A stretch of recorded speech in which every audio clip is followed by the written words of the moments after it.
ထိုင်းနိုင်ငံမှာနော်တော်တော်များများပေါ့ TikTok ပေါ်မှာနော်လိုက်လွှင့်ပြီးတော့အလုတ်လူခေါ်တဲ့ဝဲစားတွေနော်ပွဲစားမဟုတ်ဝဲစားတွေဒီကောင်တွေမှာဘာလုံးမရှိတာမဟုတ်သူတို့ရဲ့လောက်ွက်တွေကျွန်တော်ပြောပြမယ်ဘလို့ချင်းထဲလဲဆိုတော့သူတို့ကစမတ်ခတ်ကိုကြုံမတောင်းအလုတ်ရောက်မှအပြင်မှာလူတွေးမှစမတ်ခတ်ပေးအဲ့လိုကွက်တွေကနော်ဘလို့လောက်လဲဆိုတော့သူက TikTok မှာလိုက်လွှဲတယ်လိုက်လွှဲတော့လူခေါ်တယ်လောက်သမားကလည်းသူတို့လိုက်ကိုကြည့်တယ်ကြည့်တော့အယုံမဲ့ထင်ပြီးတော့သူတို့နဲ့ချိတ်ဆိတ်ပြီးတော့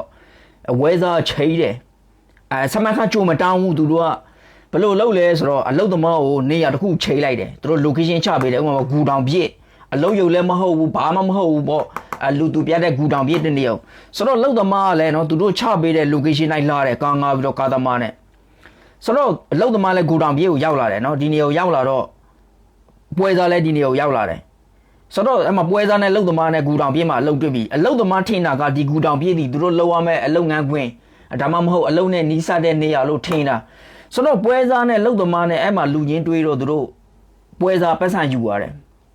ပတ်စံယူသွားပြီးတော့လုတ်သမားကိုစောက်ထားခိုင်းတယ်ခဏစောင်းနေနော်ငါပြန်လာမယ်ဆိုပြီးတော့အမှန်မှာပတ်စံယူပြီးတော့ဒီပွဲစားတက်ပြေးတာမလာတော့ဘူးဆိုတော့လုတ်သမားမှာ तू ကားငားလာတဲ့ကားခါကိုကုန်တယ်ဝဲစားလာယူသွားတဲ့ပတ်စံလည်းထပ်ပေးလိုက်ရတယ်ဆိုတော့ဘူးမတိပါမတိလုတ်သမားဘယ်လောက်ထိခံရလဲဆိုရင်ဒီမှာပတ်စံဂျင်းထည့်သွားတဲ့နော်ပွဲစားကိုထိုင်ဆောက်ရင်းနဲ့10မိနစ်ကြာပွဲစားပြန်လာမလားနိုင်ဝင်းကြာပြန်လာမလားတနားကြာပြန်လာမလားဆိုပြီးစောက်ရင်နဲ့သူ့ကိုလိတ်လို့လိတ်ဝါမှမသိပဲနဲ့အဲ့လိုခံရတဲ့လောက်သမားတွေအများကြီးเนาะဒါကြောင့်ဒီတော့မှာပေါက်ပန်း40ဟိုလောက်ရုပ်ဒီလောက်ရုပ်ခုနဲ့မင်းတို့မသွားနဲ့အလကားဒီကောင်ဒီပွဲစားမဟုတ်ဘူးเนาะပွဲစားလို့တောင်ဒီကောင်တွေပြိုးလို့မရဘူးပွဲစားတွေအဲ့လိုလှုပ်စားတာเนาะပြီးလို့ရှိရင်နောက်တစ်အကွက်တွေအများကြီးကြံနေတာကျွန်တော်တကွက်ပဲပြသေးတာเนาะဒါလေးကျွန်တော်ရှင်းပြတာကျွန်တော်ကြိုရအောင်ရှက်ပုတ်သားပါ